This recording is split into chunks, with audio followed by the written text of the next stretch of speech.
Hello, fellow Star Trek fans. Welcome back to a brand new episode of 10 Forward, the series where myself and the wonderful Jodie Pickens recap the latest episodes of Star Trek.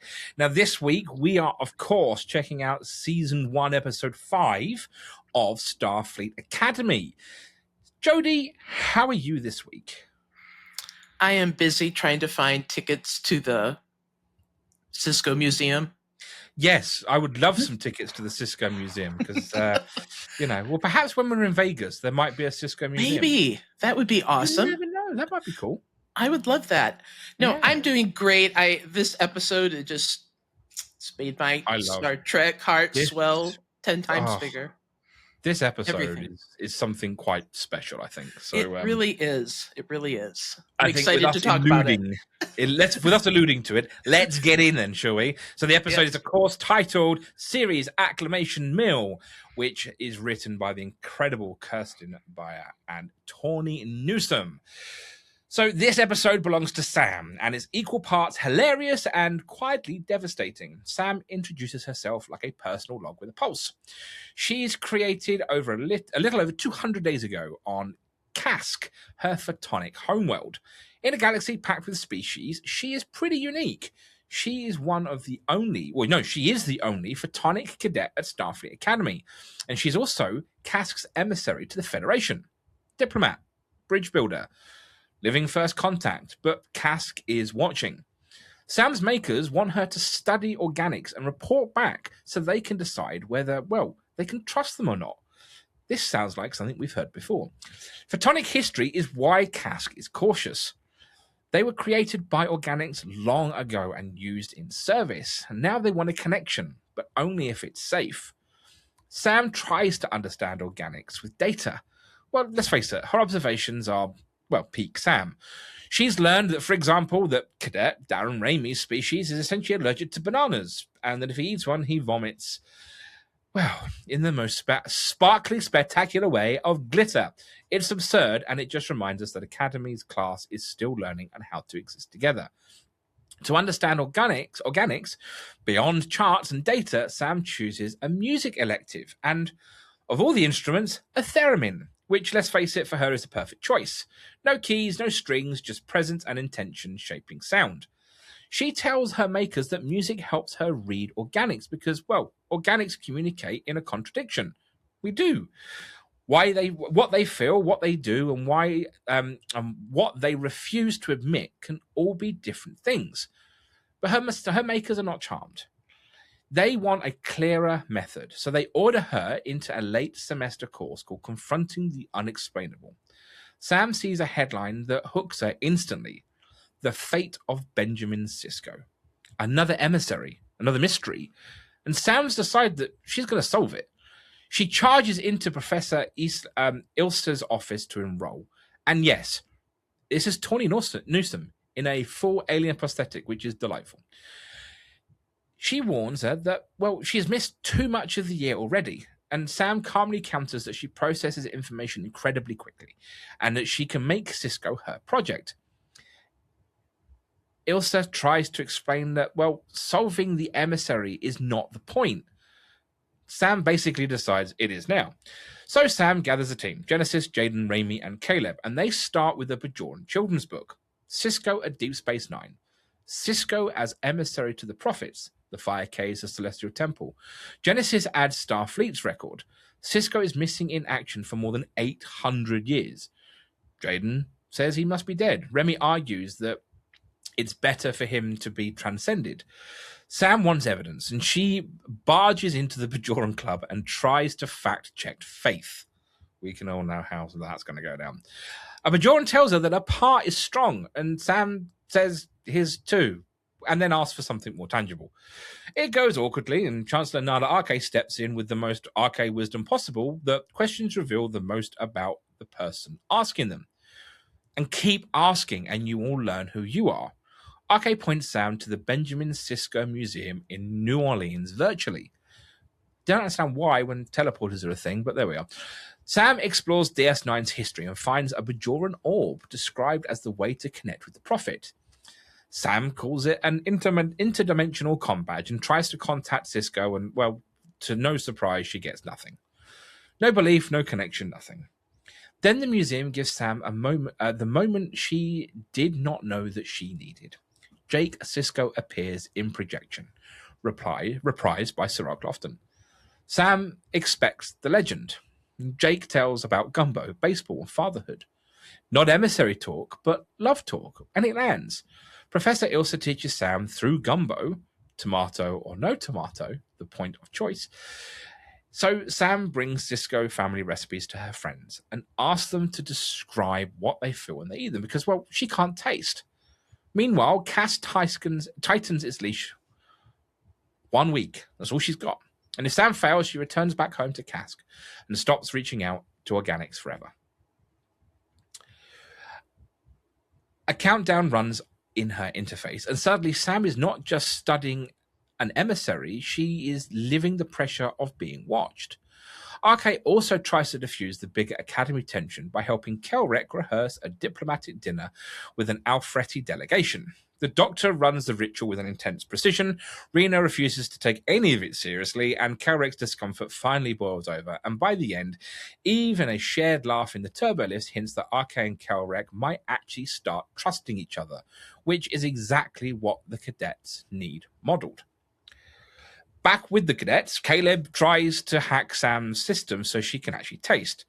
Let's face it goes sideways fast. Purple hair, marching band music, yodeling, close but not quite. Still, I suppose it matters that he tries because, well, it's for Sam. Because, well, being included is an experience of its own kind of language. So she goes to cadet night at the Academy bar, and Caleb shows her a setting that simulates shots of vodka and lowers inhibitions. Sam decides to go, well, straight to 12, and instantly slumps into a chair and asks why everyone is squiggly.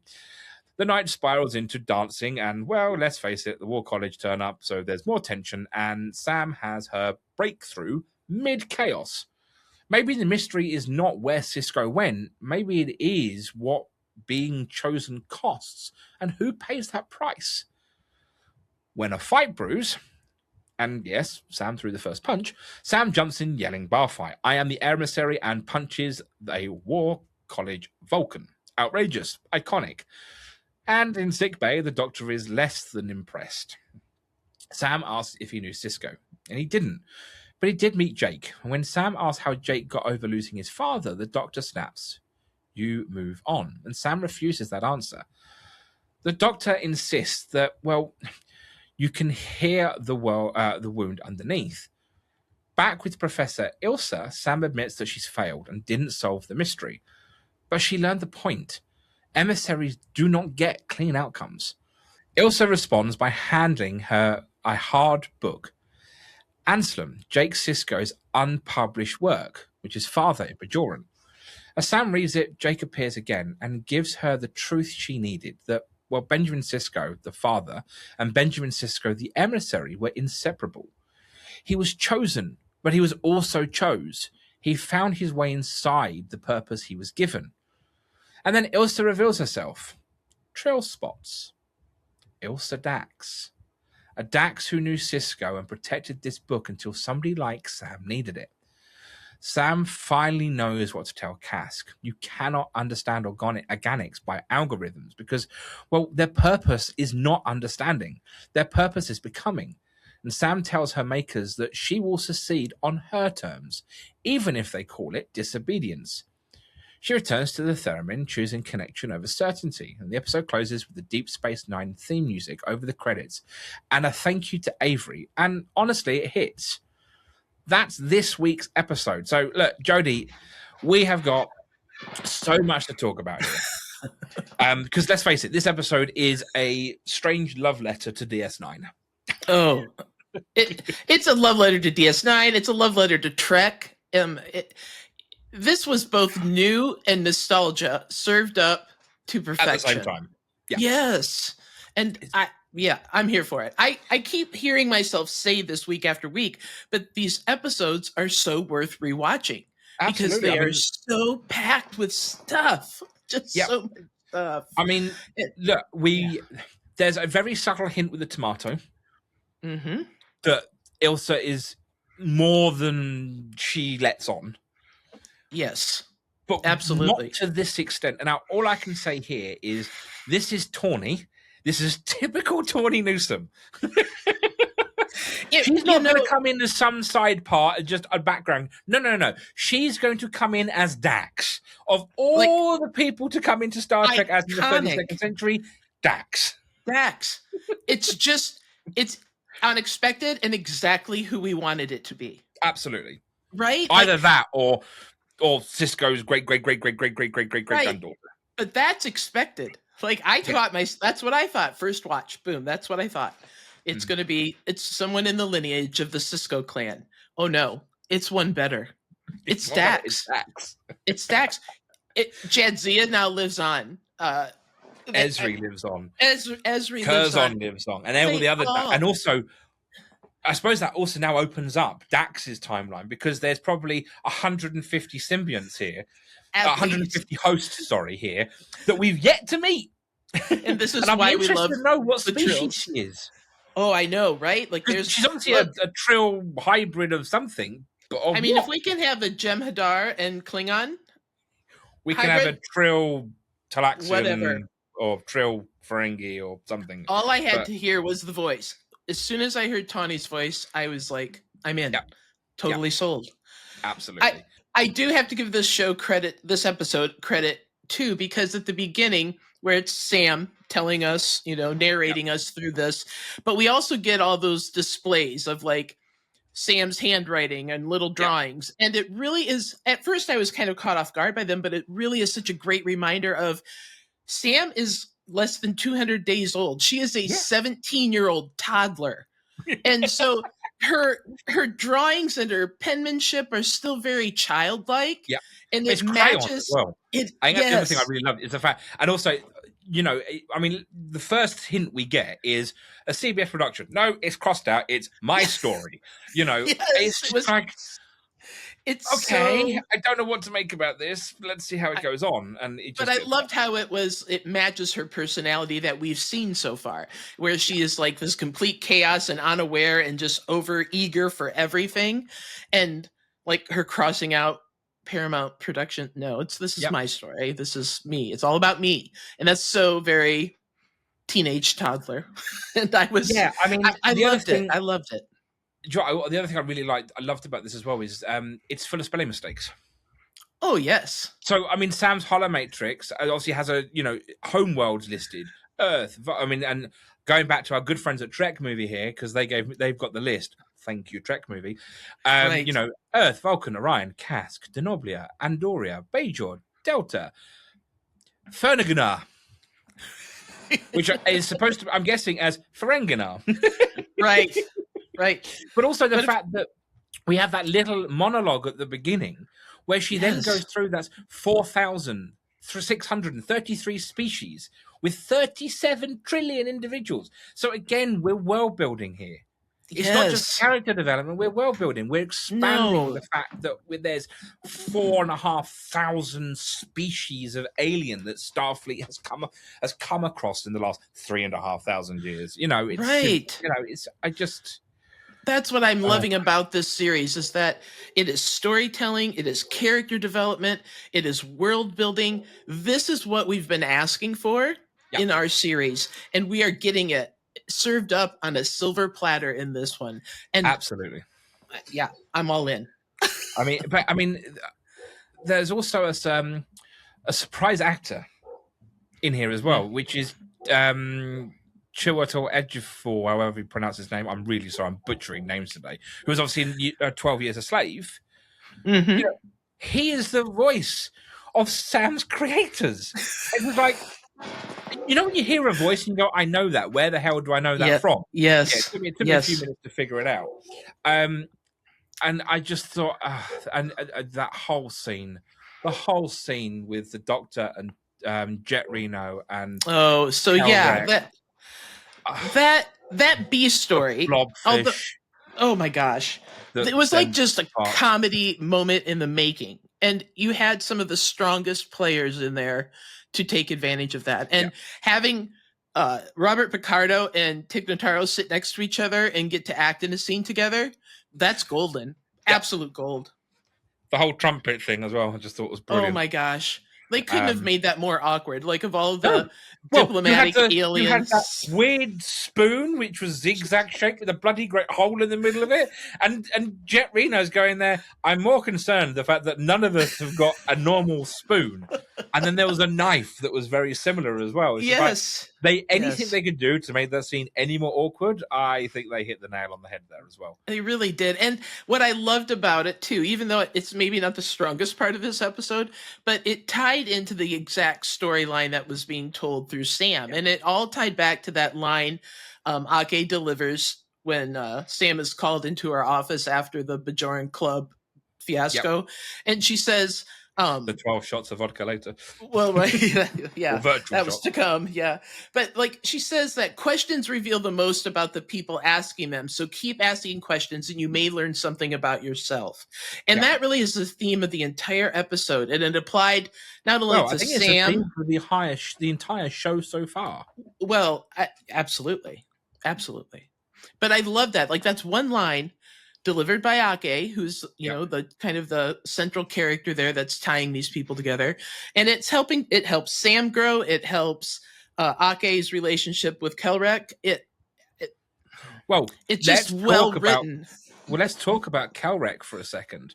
You have that scene with Ake and Sam get interrupted by power flickering. I have to go to engineering now, where she then turns up at Kelrec's quarters, who's heating a part of the Pacific Ocean for eels. For eels. For eels. For protected eels. What's the Alpharetta? Something. Oh, hang on. It's Alfredi,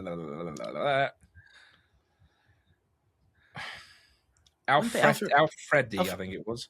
Yeah, something like that. Anyway, whatever the delegation. Yes. It's just like, who in their right mind thinks it's okay to redirect power to, heat a pool of the Pacific Ocean? Well, and what I loved about this, too, is that his whole shtick is that he's about order and following the rules and, doing things and he's according... acting like a cadet right now. Yes, absolutely. Like, he's causing the chaos for once. And I think... it gave Ake an in with him because she got to finally see a side of him that he hadn't really shown before.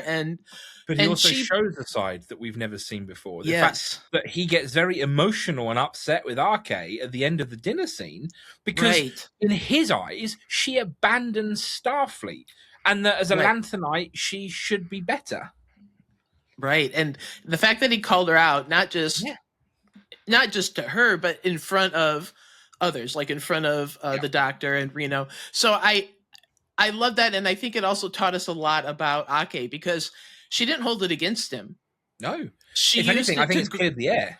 Well, and she used it to draw them closer so that they could, trust. This was about trust and not only trusting yourself, but others. And that's a bridge was built there. And I think that's going to be an important bridge as we move forward in the series. Yeah, absolutely.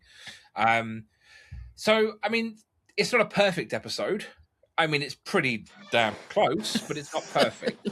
I think, and I agree with what you're saying here about when we spoke off camera earlier, the B story here, and this is the story with Kelrec and Ake. It's a bit naff.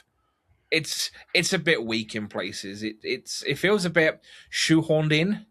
I think it's probably I think they could have done it either without it or played more into it. Well, I feel that we're going to need this. Like, we're going to see the need for this scene as we go along. But when you compare this to the bigger picture that was told in this episode, it really pales in comparison. Yeah. We can't underestimate that Kerrice Brooks, her job in this episode was huge, and she did a great job. Oh my gosh, fantastic.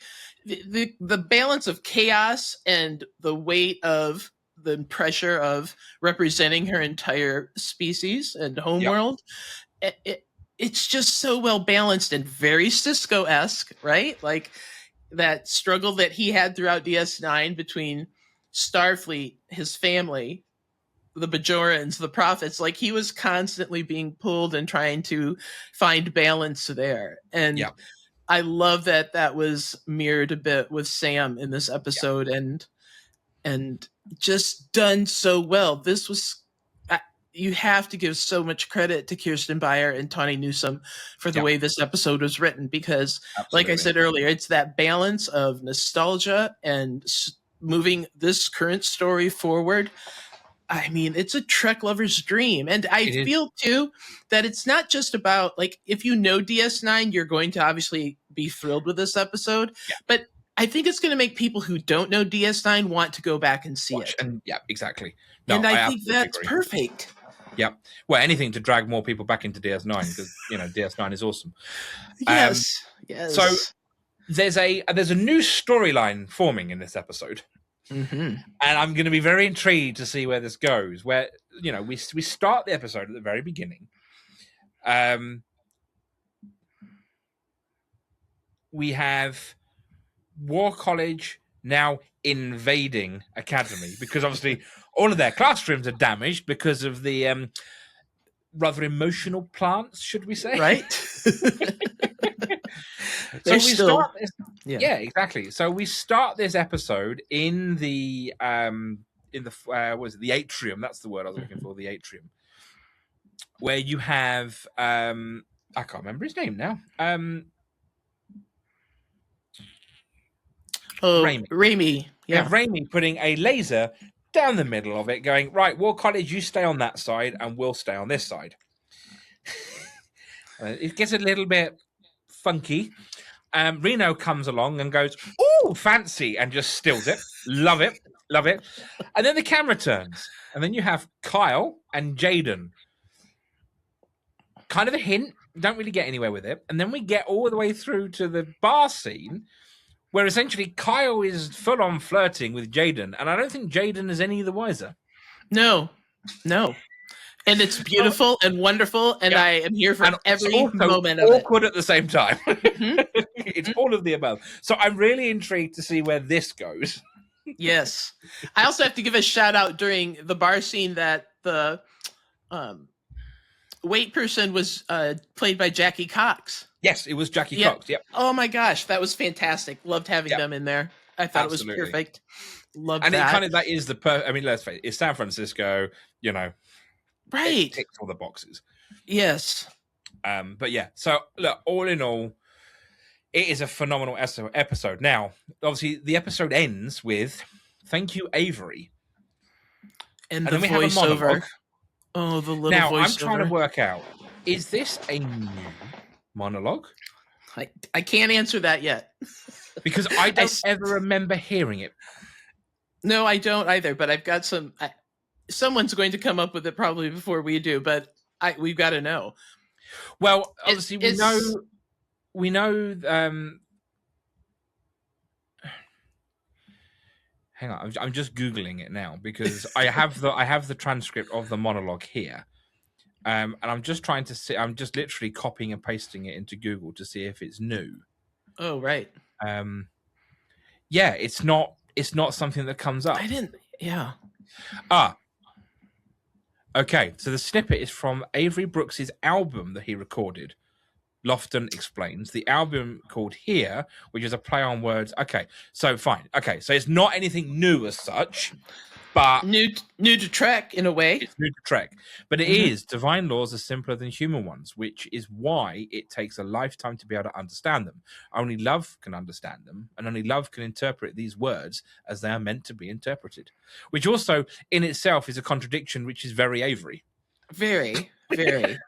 But he does love making us think, and he did that through his portrayal of Sisko, and he's done that again. Yes, again. But yeah, and, I mean, look, we've got an episode here that is a real love letter to DS9. We have Sirach Lofton is back as Jake. We have essentially a new Sisko quote. It's not necessarily a new Avery quote, but it's definitely a new Sisko quote. Right. We have the DS9 theme tune at the end. We have Dax is back in a new form, which we need to know more about. You know, there's so much in here. I'm going through quickly the bits from Trek movie, which is obviously the title card. It's a first Star Trek writing credit for Tawny as well. Yes, It's also a great, and she's knocked it out of the park on that one. Obviously, the episode ends the way that it ends. Can we just put Kirsten Beyer and Tawny Newsome together on a regular basis to write episodes? Please. Yeah, please. Absolutely. Yeah. I'm here for it. And also, can we just talk about the virtual Sisko museum and the glory of everything? Yeah. And when she rounds that corner and you see the illuminated, there's an orb. Yes, the orb. Well, yeah, you have Sisko's uniform. And I'm guessing that is the real thing because the comm badge looks right. The uniform looks not dirty, but it looks old. And bearing in mind it's 30 years old, it makes sense. Maybe our costume department is just that amazing. They've done an incredible job if they have. And then she turns the corner again, and you have the baseball glove. You have the baseball. The old typewriter. The manual typewriter. You have the orb. Right. And I love that she talks to it like it's a comm badge. I mean, come on. Yeah. Just like I'm going to talk to Sisko. Here we go. Yeah. I know. You know what? It's an incredible episode. If you haven't seen it yet, you have to see it. It's one of those. I think it's a real turning point in this season. I'm going to be interested to see where next week goes. We want to see more Dax. We want to see. To be honest, we want to see a bit more Sam. She's kind of been a little bit of an outlier. She's been this kind of comedic character to a point, and she has been the comedy of the show, as in the cadet characters I'm talking about. She has been she's the funny one. But at the end of this, she's gained some confidence. She's taken ownership for who she wants to be right now. And I think that's what the series is doing so well, is that it's giving an identity to each of these cadets, and that gives them a role to play. Yeah. And that has to come back to us later in this season, that it's going to be important that they've all chosen the path they're currently on. And I have to feel that we're going to see more of Sam and a slightly more confident Sam moving forward. Yes, I think we will. And oh my gosh, to see how that plays out. Like we talked about in the first episode review, there's still the Doctor is dealing with some issues and grief of lost people from his past. I mean, I wonder, has he stayed deactivated all of this time? And this is the first time that he's kind of back, in form, or what? Has he been running for 1,000 years? Right. We don't know that yet. We don't know. There's a lot we don't know, and so I'm eager to. I hope that it's Sam that gets to the bottom of this with the Doctor, because absolutely, I feel like that's Photonic together. Mm-hmm. Mm-hmm. Right, let's recap, because this has been this episode is already becoming very long. We could talk for days about this. We could talk for days. So, episode 5 of Starfleet Academy, series Acclimation Mil, marks a turning point, not just for the series, but for Sam. What starts as a personal log-style monologue quickly unfolds into one of the show's most emotionally layered and lore-rich episodes so far. And this one belongs entirely to Kerrice Brooks, who delivers a performance that is nuanced, funny, and also quietly heartbreaking. Sam, a photonic life form created just 200 days ago, is trying to understand the organic world that she's essentially been thrown into, not just as a cadet, but as an emissary for her planet Kasq. She is their, diplomat, their prototype, and, their test case to whether organic life can be trusted. That's a lot of pressure on a 200-day-old being. And that's where the episode just hits differently. It's not just about Sam solving a mystery. It's about what it means to be the mystery. And she latches onto the story of Benjamin Sisko, another emissary whose fate is shrouded in mythology and metaphor. But where others might be content to respect the ambiguity, Sam, she wants answers, and her logic runs straight into the Bajoran faith. And as a result, the friction becomes growth. The writing by Kirsten Beyer and Tawny Newsome walks a tightrope, balancing fan service lore, as well as a deeply personal journey. From her first awkward encounter with the Bajoran spirituality to her late night bar fight where she drunkenly declares that I am the emissary, Sam is hilarious. She's earnest and on the edge of something bigger than herself. Even her makers can't keep up with how fast she's evolving. And the countdown they place on her mission adds a ticking clock to the emotional weight. The moment where Sirach Lofton returns as Jake Sisko is quietly devastating. And there's no big reveal, no prophet magic, just a man talking about his father through the language of food, baseball, and loss. And it's a brilliant choice. Instead of trying to match DS9's scale, the show zooms in and, well, it lands. The supporting cadets, especially Genesis, Caleb, and Raimi, give Sam a grounded group to bounce off of, and their perspective on Sisko, spirituality, scientific, emotional, all add depth without crowding the story. And Caleb's attempts to hack Sam's system so she can go and experience taste are particularly touching. And he doesn't succeed, but the gesture is the point here. In the background, there's a lighter subplot with Chancellor Arke, Kelric, Reno, and the Doctor preparing for a diplomatic event. It's broad comedy, complete with ceremonial rituals, fart jokes, but it works. And it gives the older cast room to breathe and lets Tawny Newsome flex her comedic instincts. Whilst not deeply connected to the A-plot, it does add texture and balance to the episode. And the big surprise, of course, is the reveal that Professor Ilsa is Ela Dax, a Cardassian Trill hybrid, and current host of the Dax Symbiont. And it's a move that could have felt gimmicky, but is handled with care. Ilsa's connection to Sisko, her protection of Jake's unpublished novel, and her mentorship of Sam all tie the themes together. Legacy, identity, and what it means to choose your own path, even under the weight of history. The episode doesn't try to solve the mystery of Sisko, and wisely so. Instead, it suggests that the mystery is the point, the belief, the purpose, and the transformation of the things you grow into, not a problem to be solved. And by the end, Sam tells her makers that she won't return with a clean report on or a tidy analysis. She's not done, becoming. Her purpose isn't data, it's connection. So look, series Acclimation Mil is the strongest episode of Starfleet Academy so far. It's emotional without being sentimental, it's reverent without being nostalgic, and it showcases what the show can do when it trusts its characters. The DS9 love letter is clear, but it doesn't overshadow Sam's journey. Grace Brooks absolutely owns the spotlight, backed by strong writing and some exceptional guest appearances. If you weren't sure about what Academy wants to be, this episode makes it pretty damn clear. It's not about solving the legacy of Star Trek, it's about becoming worthy of it. Wow, what an episode. Remember, you can catch up with more of us here at the Clonestar Podcast, at our website, clonestarpodcast.com, at our Patreon, all of the socials, and of course here on YouTube. Remember to hit that like and subscribe button, follow with the little bell icon so you get notified when we upload next. But remember, be brave, be bold, and to boldly go.